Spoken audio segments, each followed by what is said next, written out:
Merhabalar, mutfağıma hoş geldiniz. Bugün mutfağımda şöyle güzel bir lokanta usulü mercimek çorbası yapacağız. Çorbamda kullanmak için güzel bir tavuk suyu hazırlamak istiyorum. Burada bir parça tavuk göğsü etim var, buzluktan çıkardım. Burada da orta boy sayılacak bir kuru soğanım var. Tenceremin içerisine bu tavuk göğüslerini alıyorum. Üzerine şöyle kuru soğanı iri parçalar halinde doğruyorum. Şöyle tuzumuzu da gezdiriyoruz. 2 çay kaşığı koydum.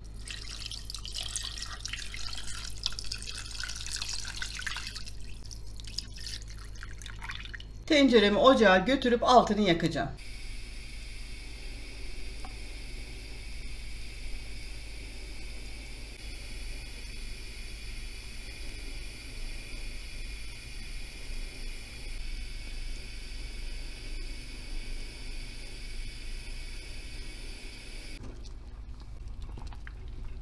Tavuk suyumuz çok güzel oldu ve tavuklarımız da pişti. Ben altını kapatıyorum.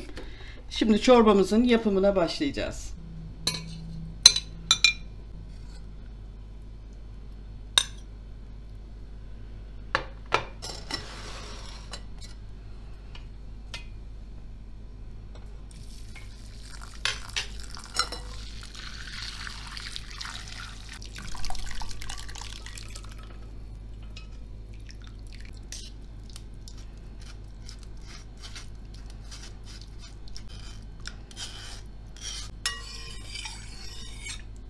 İki orta boy kuru soğanı veya bir adet büyük soğan da doğrayabilirsiniz. Yemeklik doğrayacağım.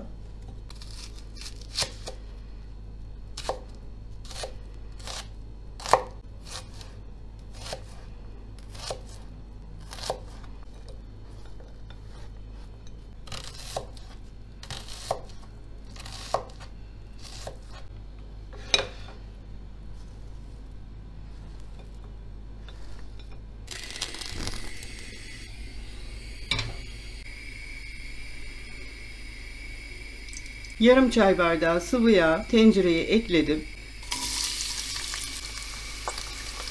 Doğradığım kuru soğanları da ilave ettim. Biraz soteleyeceğim soğanlarımı.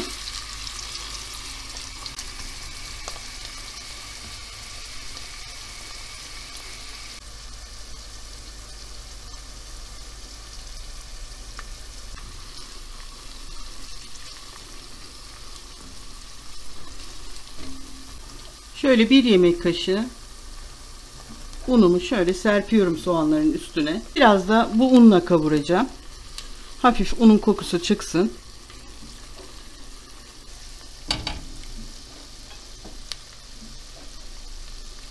Bir iki dakika kavurdum unla. Şimdi mercimeğini ilave edeceğim.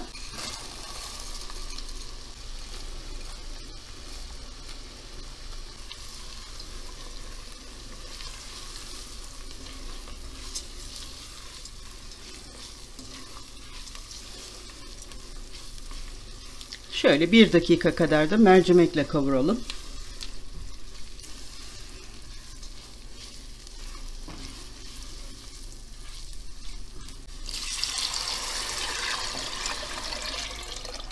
...200 ml bardak ile 1 bardak mercimek...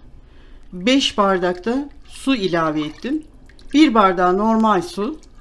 ...4 bardağı da tavuk suyu oldu. Şöyle bir kaynasın bakalım.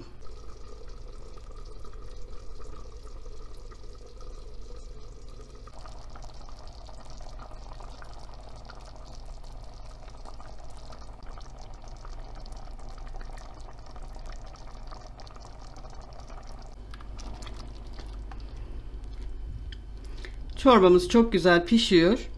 Arkadaşlar 5 bardak su koymuştum.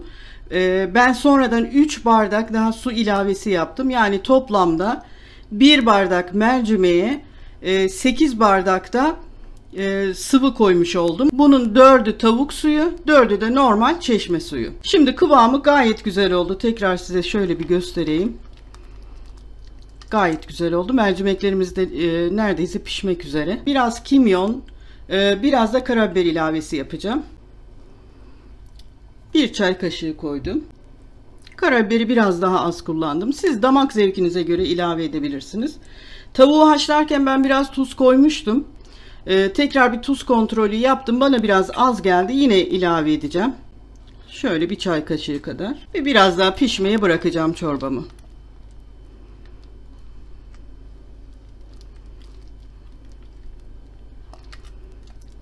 Çorbamız pişti. Altını kapatıyorum.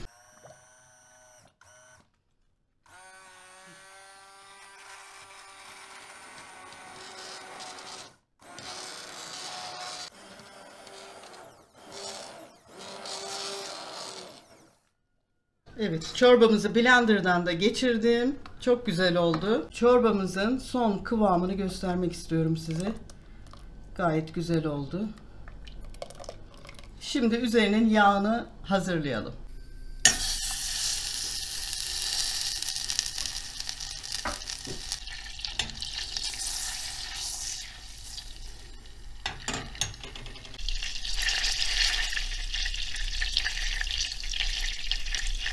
Şöyle kurumuş biberlerim var. Bunları da ilave ediyorum. Biraz tereyağımızın rengi dönecek. Kurutulmuş nane de koydum. Mis gibi de koktu. Şöyle biraz daha hafif bir pişsin. Evet, kapatıyorum altını. Çorbamızı servis aşamasına getirdik.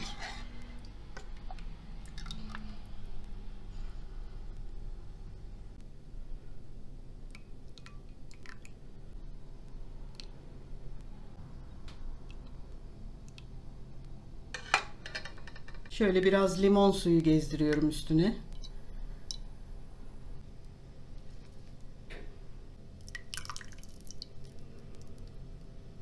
Çorbamızın bütün aşamalarını bitirdik ve sunumunu yaptık. Gayet güzel, kıvamlı bir çorba oldu.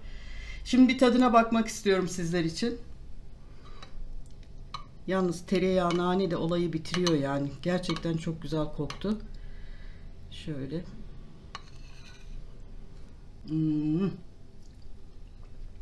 Çok güzel olmuş. Tavuk suyuna yapmamız da ayrı bir lezzet katmış.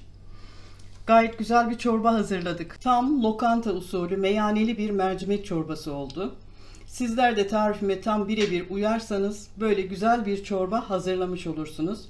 Bir dahaki tarifte buluşmak üzere diyorum. Hoşça kalın.